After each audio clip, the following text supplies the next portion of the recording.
மத்தவங்கள கம்ப்ளைண்ட் பண்ணாம, அவங்க வந்து அந்த ஈகோவுக்கு பலிகடா ஆகாம, தந்திரமா யோசிக்காம, இந்த மாரி தந்திரக்காரங்க இருப்பாங்க. அப்ப அவங்கள நம்ம எப்படி சமாளிக்கணும்? நமக்கு மூளை அந்த இடத்துல வேலை செய்யணுங்க. நம்ம எக்ஸ்ட்ரீமா ஈகோ பேஸ்டா இல்லாம, ரொம்ப ரொம்ப பொறுமையாவும், நிதானமாவும் அந்த ஆட்டத்த ஆடியிருக்கணும்.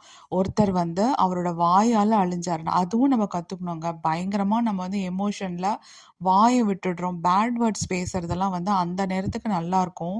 பட் அது வந்து அதுக்கப்புறம் நீங்களே யோசிச்சு பார்த்தீங்கன்னா கூட, அது நம்மளே அசிங்கப்படுறமான ஒரு ஒரு விஷயம்.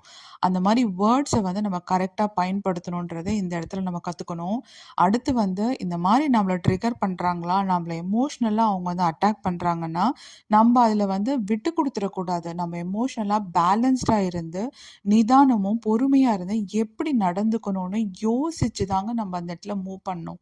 இது இல்லாம தடாலடியா, "நீ என்ன இப்படி பண்ணியா? நான் அப்படி பண்ணிட்டேன். நான் நேத்து என்ன இப்படி பண்ணியா? நான் உன்ன இப்படி பண்ணிட்டேன்னா" கடைசில நம்ம தாங்க தோத்து போறோம். இந்த வாய்ப்ப நம்ம தவற விடுறோம். இந்த இடத்துல நம்பளும் அந்த எமோஷன்ஸ்ல சேர்ந்து கலந்துக்கிட்டு தேவையில்லாம இன்வால்வ் ஆயிட்டுருக்கோம். காரியம் பெருசா, வீரியம் பெருசா? கடைசில காரியம் தாங்க சூழல்ல சிக்கி வீரியமா இருந்து, விவேகத்தை இழந்து காரியத்துல தோத்து போறதாங்க முக்கியம். விவேகமா நடந்து காரியத்துல ஜெயிக்கணுங்க. காரியம் பெருசா, வீரியம் பெருசான்னா காரியம் தாங்க பெருசு. அத கோட்ட விட்டுட்டு வரக்கூடாது.